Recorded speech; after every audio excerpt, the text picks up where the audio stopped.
Muy buenas tardes. Estamos todos ustedes invitados a entrar en la Pardopedia, en el almanaque de la Pardopedia. Hoy es el programa 55. Saben ustedes que vamos a uno por año. Comenzamos en 1940, entramos en el año 1994 y les advierto ya que esto se va a terminar en el año 2000. Se lo digo, ¿por qué? Porque a partir de 2000 puede que haya muy buena música, pero a mí no me dice nada y no le voy a engañar y voy a decir esto es bueno o malo cuando no entiendo. Supongo que hay música muy buena para la gente que le gusta, música muy mala para los que no le gustan, pero a mí no es que me guste o no me guste, es que no me interesa. Prácticamente desde que Televisión inventó aquello de Operación Triunfo, dejé de creer en los artistas. No se puede entrar en una academia sin saber nada, teóricamente, y 3 meses después representar a España en Eurovisión. Bueno, milagro de la ciencia. Así que vamos a hablar del 94, que fue el mejor año, y vamos a contar algún detalle de lo que pasó por el mundo. Vamos a comenzar con quizás el personaje más popular de la última mitad del siglo pasado, que fue Nelson Mandela. Ahí le tienen ustedes. Nelson Mandela, perseguido durante el apartheid, preso durante muchísimo tiempo, humillado por el hombre blanco, de pronto es nombrado, proclamado y votado, sobre todo votado, presidente de Sudáfrica. Y tuvo una presidencia realmente gloriosa. Si han visto la película Invictus, recordarán cuando se empeñó en que el equipo de rugby de su país, de Sudáfrica, que nunca había ganado un mundial, lo ganara con un solo negro dentro de un equipo. Saben ustedes que en el rugby los equipos son de 15, pero con los suplentes son 30, un solo negro, y ganaron el mundial. Vamos a pasar a noticia española. Este plantel que ven ahí está Penélope Cruz, está Jorge Sanz, Maribel Verdú, ya me lo han acercado, está no sé quién más, porque con los ojos y la sombra no sé, bueno, es el elenco juvenil de Belle Époque, una película de Fernando Trueba, que ganó el segundo Oscar de Hollywood para España. El primero lo había ganado unos años antes, José Luis García, con Volver a empezar, y este fue el segundo, Belle Époque. La Belle Époque se llamó a los años, bueno, ahí viene bien escrito, a los años que pasaron entre las dos guerras, es decir, del año 19 al año 40, 30, 39, si contamos la Guerra Mundial, 36 la española, y ese reflejo de cómo se vivía le sirvió para ganar un Oscar importantísimo. Luego España ha ganado 2 más, le regalan en su día. Y les voy a hablar de Eurovisión. Yo escribí un libro sobre Eurovisión. Puedo hacer publicidad, pues ya no queda ningún ejemplar. No es que vendiera muchos, pero vendí todos. Es decir, hay que hacer las tiradas cortitas y siempre se queda bien. En ese libro yo empezaba diciendo Eurovisión, el festival que unió Europa. Y mucha gente que era un exagerado. Y dije, no, es la única actividad común que tenemos todos los europeos una vez al año y lo sigue siendo. Es decir, es la única vez, no hay ningún programa de televisión, ningún otro, que lo puedan ver todos los países a la vez sin ningún problema. Hablo de Europa. Hay otras actividades, por ejemplo, un gran partido de fútbol, un gran partido de tenis, lo podemos ver todos, pero no es un programa de televisión. Un programa inventado para que lo podamos ver 30, 40 países, cada año somos más, era muy importante. Y este año 94 es importante, y aquí voy a mirar unas notas que he puesto, porque entraron 7 países nuevos. Alguno pensará, ¿y por qué no entraron antes? Porque no eran países, porque precisamente en esos primeros 90 Europa tuvo 2 terremotos, uno en la Unión Soviética y otro en la península de los Balcanes, en la antigua Yugoslavia, y de ahí surgieron un montón de países. E incluso un país como Checoslovaquia se separó en la República Checa y en Eslovaquia, y ese año debutaron, por ejemplo, Bosnia-Herzegovina, que venía de la antigua Yugoslavia, Lituania, que venía de la antigua Unión Soviética, y Eslovaquia, que venía de la ruptura de Checoslovaquia. Bueno, lo importante es que hizo España. ¿Quién fue por España? Pues fue Ella no es ella, una canción de Alejandro Abad, y quedó en el puesto 18. No es ningún buen puesto, pero en vista de lo que hicimos después, saben ustedes que a la final pasan 25 y durante muchos años hemos estado entre el 20 y el 25. Bueno, pues ese año quedamos en el 18, que era malo, porque veníamos de una historia gloriosa. ¿Y qué pasó en el Festival de la OTI? Que ahí sí se nos da bien. que ganó una cantante, ahí la tienen ustedes, Ana María. Ganó, representando a España. No, quedó segunda, que recuerde, en el OTI 94, con la canción Cuestión de Suerte. Esta mujer nadie la conocía antes de presentarse a Eurovisión. Yo la perdí totalmente la pista después, pero tiene un dato curioso. Es hermana de un cantante español que ha ganado 2 veces la OTI, Francisco, el valenciano Francisco. Ahí la tienen ustedes, recuérdenla, porque yo no conozco ninguna otra grabación suya. Hablemos de los monjes de Silos. Como ven ustedes en el disco, el nombre del artista es Coro de Monjes del Monasterio Benedictino de Santo Domingo de Silos. No es un nombre muy comercial. Y además, curiosamente, es lo que eran monjes del monasterio de Silos, que está en la provincia de Burgos, que hace muchos años, 30 años antes de este éxito, grabaron para una colección que estaba sacando la compañía de discos Hispavox, que era la historia de la música antigua española. Una colección muy interesante, con mucha música medieval y renacentista, donde esto encajaba perfectamente. A un ejecutivo se le ocurrió que estaba acabando el siglo en toda Europa y también en Estados Unidos había una corriente milenarista que decía que iba a cambiar el milenio, como pasó cuando se llegó al año 1000 en la antigüedad, hace 1000 años, que iba a cambiar todo, la gente le dio por la espiritualidad y pensaron que lanzar este disco, que ya estaba hecho, que no costaba gran cosa, podía funcionar de alguna manera, y tanto que funcionó, porque se vendieron más de 3 millones de discos dobles, estuvo en las listas de Estados Unidos, de Inglaterra, de todos los países de nuestro entorno, porque efectivamente había un interés importante por esa idea de espiritualidad que nos acercaba al cambio no de siglo, sino de milenio. Bueno, pues eso era muy sorprendente. Igual de sorprendente es la aparición del disco de Enrique Urquijo. Enrique Urquijo, lo sabe todo el mundo aficionado a la música, era uno de los creadores, junto con 2 de sus hermanos, del grupo Los Secretos. Uno lo dejó enseguida y se dedicó a sus cosas. Enrique y Álvaro siguieron funcionando y un buen día Enrique se cansó del tipo de música que hacía, casi toda la buena la escribía él, decidió hacer un grupo al que llamó Enrique Urquijo y los Problemas y cogió un repertorio donde había alguna canción suya, no muchas, y sobre todo canciones clásicas del repertorio del mariachi y de la ranchera. Por ejemplo, en ese primer disco tenía la canción de José Alfredo Jiménez, En un mundo raro. Era un choque cultural para sus seguidores y sin embargo fue muy bien aceptado. Llegó a hacer algún disco más y, como saben ustedes, antes de terminar el milenio también acabó su vida. Así que vamos a seguir desfilando con los éxitos, las canciones o los álbumes, como en este caso, que significaron algo en el mundo musical español en este año 94. Este es un álbum de Julio Iglesias, imposible contar qué número, pero sí que es el segundo dedicado al mercado de los Estados Unidos. Hecho en inglés entero, se llama Crazy. Crazy significa loco.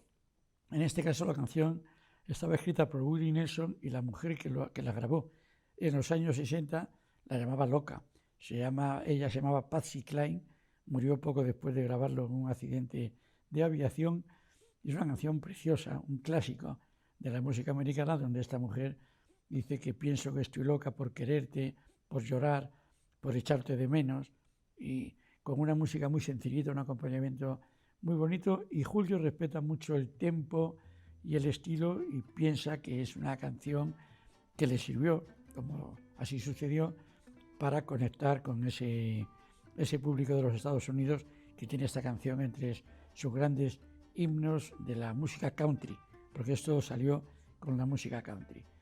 Es decir, Julio seguía cantando y los que reaparecen son Duncan Du.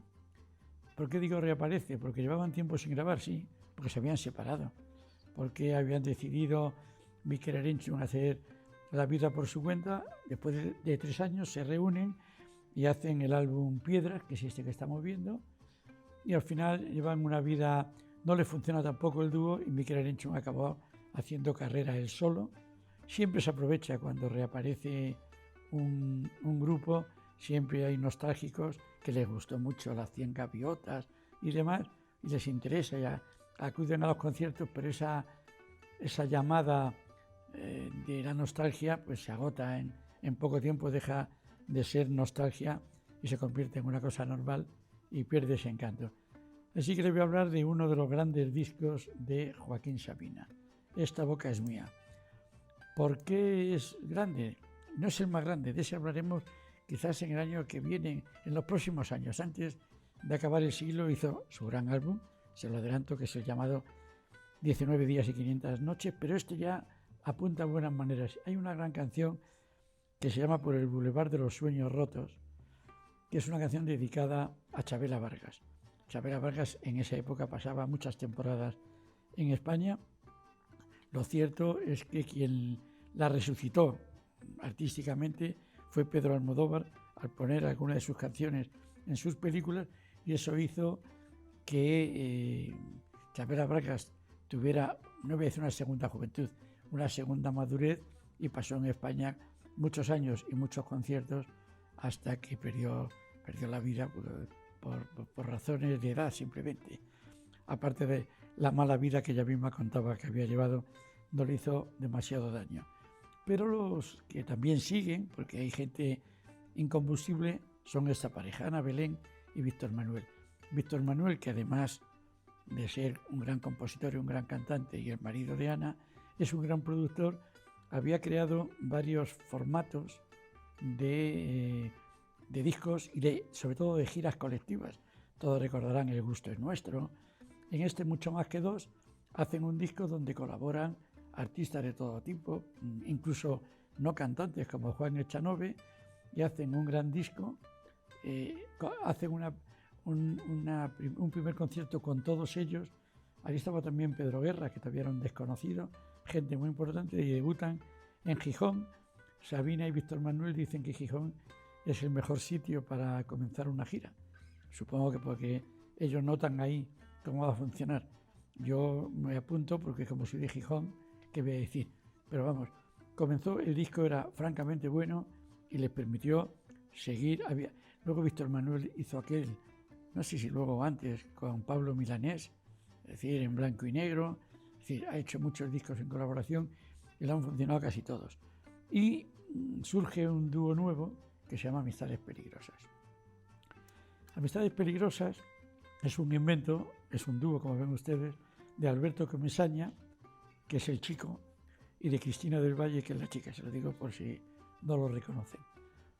Cristina del Valle había grabado ya discos como solista, con el nombre simple de Cris. La compañía Warner la había lanzado pensando que iba a ser una chica yeye de los 90, y no funcionó mal, pero tampoco se convirtió en figura.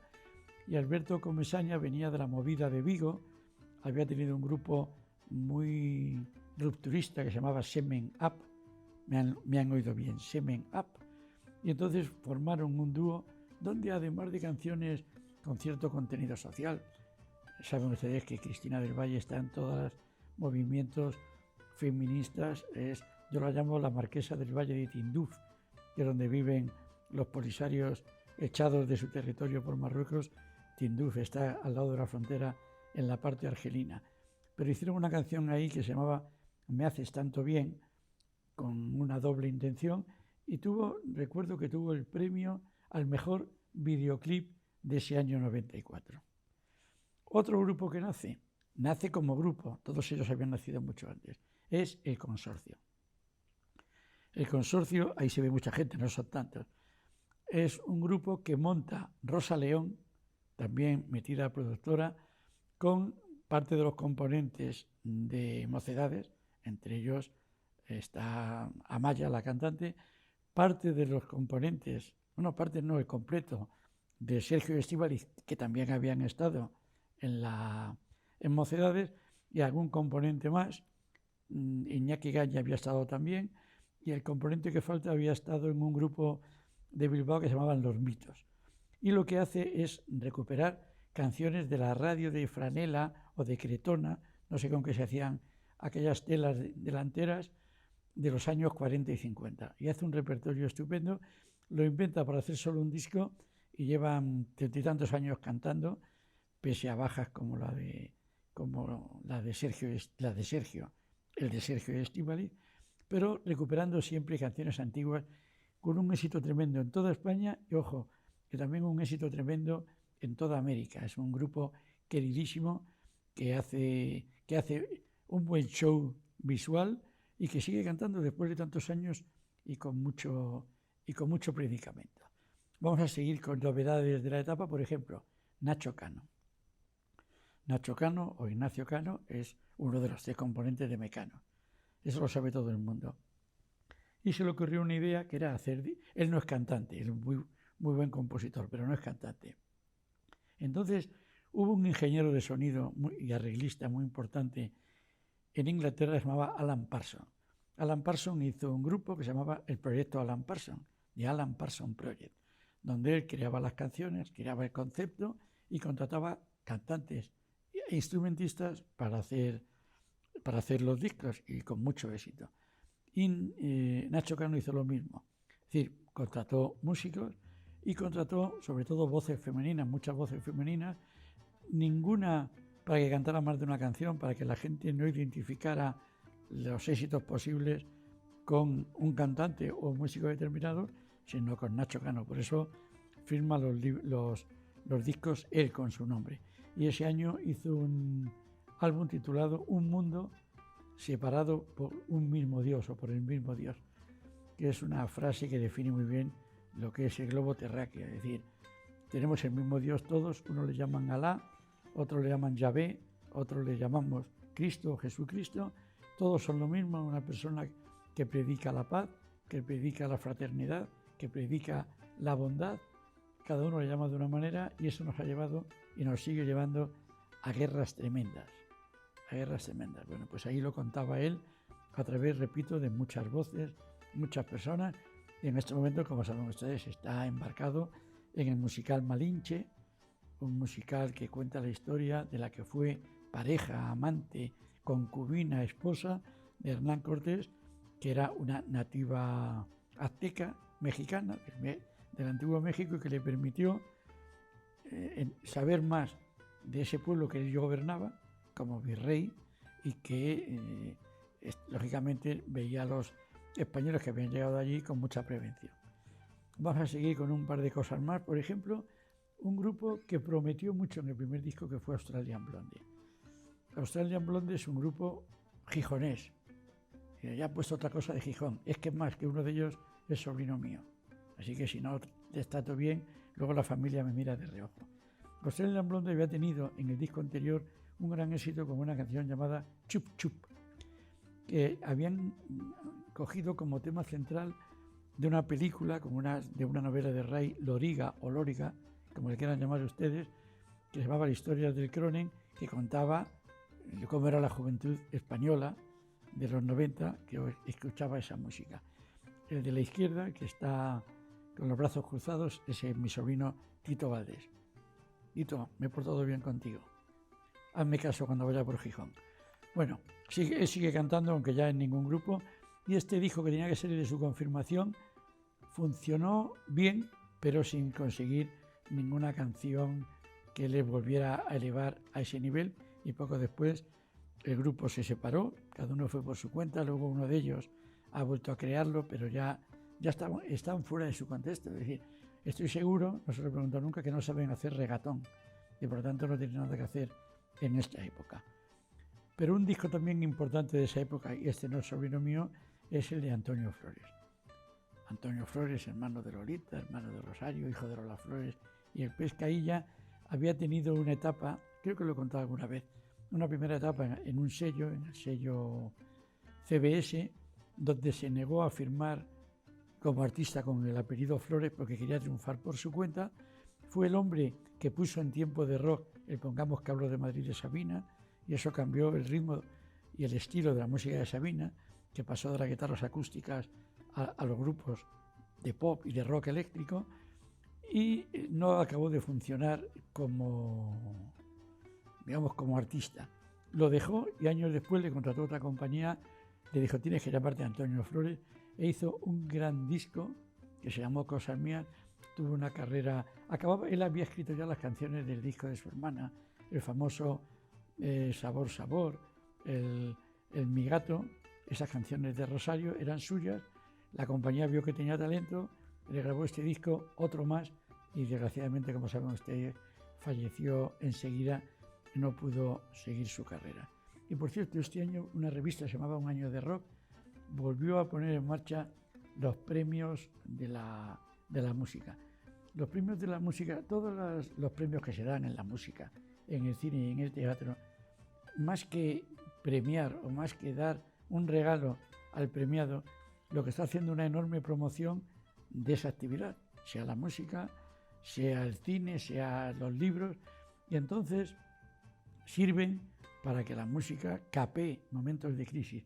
Y curiosamente, cuando llegó la crisis, y no hablo ya de la crisis de la pandemia, que fue más fuerte, sino la crisis económica del año 14, entre el 8, el 14 y demás, las dos grandes empresas que hacían estos premios decidieron no darlos porque había crisis.